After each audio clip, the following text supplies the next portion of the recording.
Assalamu alaikum. Bu элдин үйү долбоорун биз 4 жылдан бери ойлонуп жүргөнбүз. Себеби бул Казакстанда Харакет деген бар. Өзбекстанда дагы көптөгөн фонддор бар. Ошолорду карап биз канткенде биз ушу кыргыз элине муктаж инсандарга, кыйналып жүргөндөргө, оорукчандарга жардам беребиз деп ойлондук.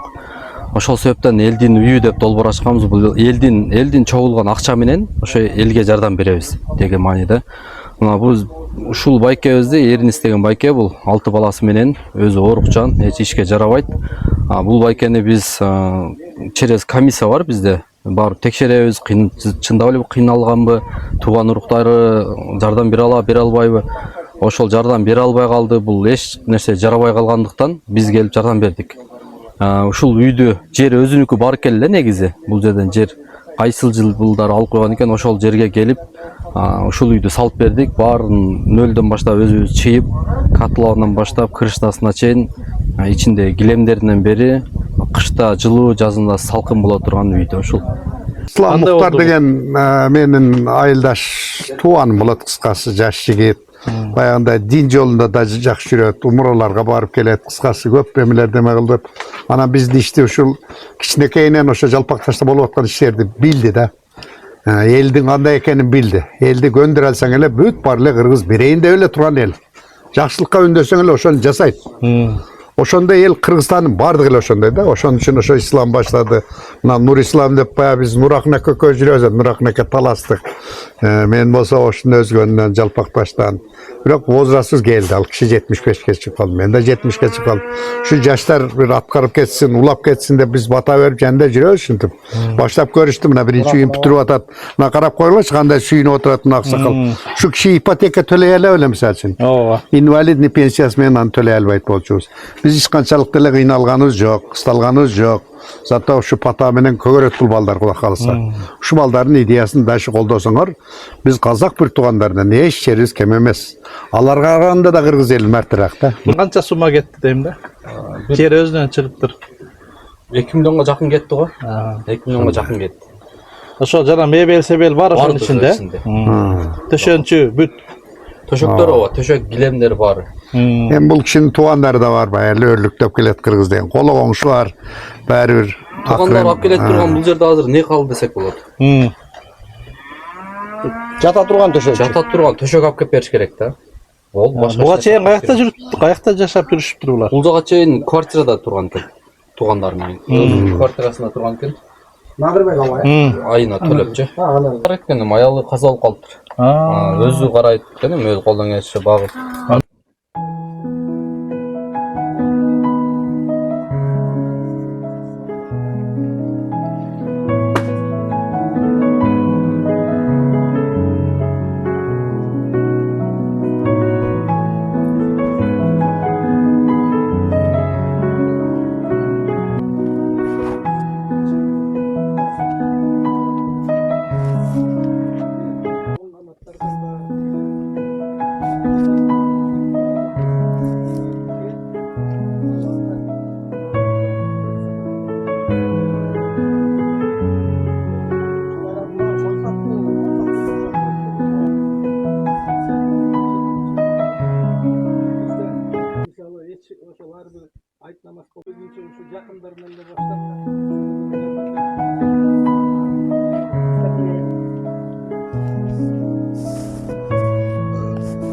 Азыр бул долбоор албетте керек да.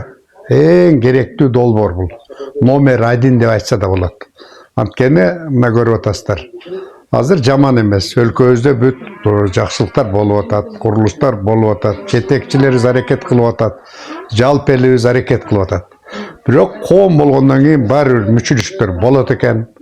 Мүмкүнчүлүгү чектелген жарандар болот экен. Колунда жоктор болот экен, орус сыркоо болот экен. Албетте мындай долбоорлор керек. Эми мунун ар бир эле долбоорго эле мамлекеттин күчү жете бербейт. Бир борбордоштурулган республика боюнча бир кайрымдуулук фонду түзүш керек болуп атат да. Ошондо биздин жергебизде үй жайсыздар да калбайт эле, оорукчандар да калбайт эле, муктаж жарандарыбыз да калбайт эле. Анын үстүнө баягы биз пенде экенбиз. Пенде аракет кылып атабыз. Бул болсо Кудай менен, жараткан менен болгон мамиле да. Кудайым да колдоп, мына азыр деле жаман жашап атканыбыз жок. Мындан да жакшы жашамакпыз, өлкөбүз өнмөк, өсмөк. Шуга чакырып кетет элем баардыгыңыздарды.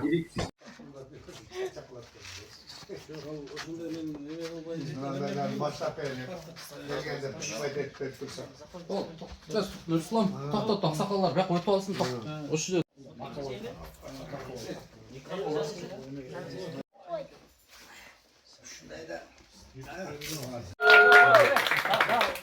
Шашпай сөйле. Шашпай.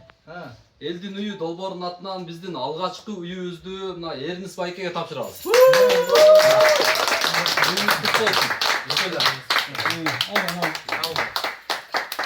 Ушул биздин аксакалыбыз ушул ишти көрсөткөн, ушул ишти кылгыла деген биздин кубанычыбыз ушу сертификат тапшырып койсун. Урматтуу бир туугандар, мына сүйүнүчтүү нерсе бул. Вроде кичинекей болгону менен чоң сүйүнүч. Бүгүн Кудай кааласа бизди көрүп аткан ар бир боорукер, акыл эстүү кыргыз жараны сүйүнөт. Жана улар мына үйүңүз майлуу сүттүү болсун. Тойлоруңуз болсун, мына неберелериңиздин балдар аткарып берди. Ушу балдарлардын өмүрлөрү узун болсун. Мынандан ошол эми жакшылыктар болсун. Ушул иштерди балдар улагыла. Мынакей мына аттары да бир жакшынакай балдар. Мына Ислам, мунусу Нурислам. Өкөнгө чоң ишеним. Кыргызстан кулак калса карап турат, өкө дагы сүйүтүп салат экен да. Бардыгын ушу өзү кылып атат. Алла разы болсун. Улан İşlerine beklesin, bereket sağlığına ve çok rahmet. Sevgi Allah razı olsun. Sen de yakşı iyi doktor iyi olsun. Amin. Sevgi çok rahmet Allah razı olsun. Amin. Meyde bere şu uyu kut bolsun. Larga iman versin, ırz versin, deysolut versin. Karyalar olsun, ıskalı olsun, bayipçilerimiz berekeli olsun. Jigitlerimiz albetli olsun. Kelinlerimiz kepti olsun, kızlarımız septi olsun. Жақшылық игілік Аллам дайыма қолдап жүрсін. Мына бұл жігіттердің дайыма пейілі кенен болып, шундай жақсы жардамдарды Аллам беріп жүрсін. Сереге дайыма молшылық болсын, тоқшылық болсын. Ішіңерге де игілік болсын. Аллам қолдасын. Ушул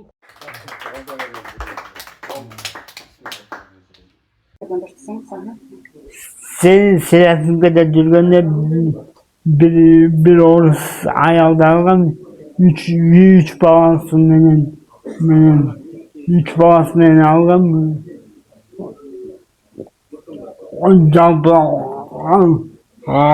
Altı balam var. Üç balalı oldunuz. Üç balalı oldum mu?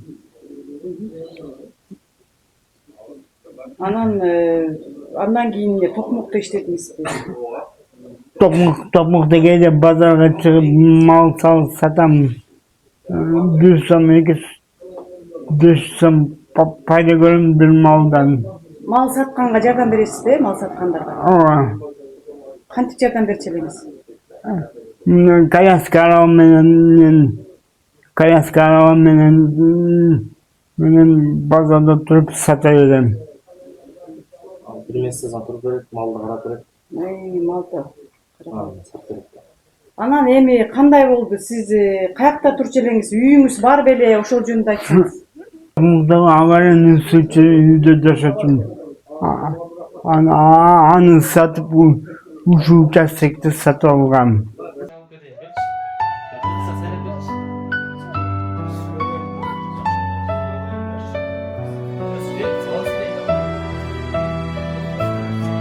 Сүйлөбөйт Андрей, жөн эле.